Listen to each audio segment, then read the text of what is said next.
All right, everyone, welcome to Brandon at Random Reviews. Today's movie is 500 Days of Summer, released on August 7th, 2009, directed by Mark Webb, and starring Joseph Gordon Levitt as Tom and Zoe Deschanel as Summer.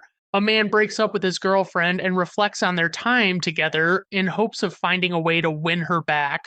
There is no easy way to make some movies, or most movies for that matter. Not if you intend to make them good. You need the right story, cast, locations, music, moments, and overall feel. You have to relate to the characters, at least the main character, and be able to put yourself in their shoes by way of a compelling narrative. This movie is not most romantic movies. This story feels more grounded in reality than the ones that fail to get it right. Among an incredibly amazing cast, 500 Days of Summer is led by the one and only Joseph Gordon Levitt, and he really brings home the whole concept put into motion for the viewers.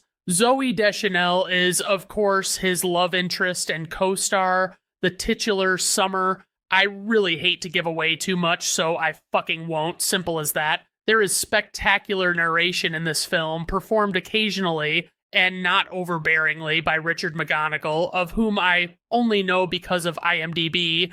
His name is not a household one, but I just want to praise his great work in this film. The movie explores a relationship between two people that is largely romantic. They go through some of the familiar motions as well as some unfamiliar ones. We connect with what they have going on and appreciate their dynamic. We see something we like to think we've seen in ourselves in the past, in addition to the things we perhaps wish we could have seen. We also see a lot of what may or may not be familiar and may be unpleasant, but still definitely rings true in my opinion. The music featured in this movie is pretty great. We get the Smiths, Hall & Oates, Wolfmother, and Simon and Garfunkel, among others. The songs really are woven in well with the film and help provide the right energy at every turn. Now, there is a lot of debate surrounding this movie's events, or rather, characters and their choices, and rightfully so. I won't tell you what those things exactly are, of course, but people seem to agree that Summer behaves in a way that is different from what she claims to want, I guess,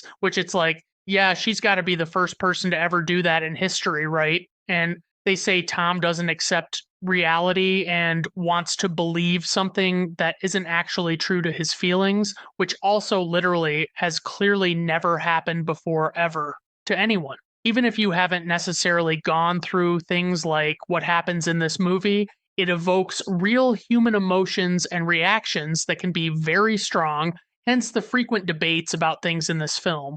All right, so on to info and ratings. IMDb 7.7, Letterboxd 3.7, Rotten Tomato critics score 88%, Rotten Tomato audience score 83%, personal rating 5 out of 5 stars. This one is up there along with When Harry Met Sally and About Time for me as one of my favorite romantic type movies. It's just such a timeless classic for me. The performances from our leads as well as the supporting players make this movie something special. I really recommend this one, even if you don't like it. I think you'll, at the very least, not regret the viewing. Available to rent on the internet or buy it, but check it out. Thanks for watching.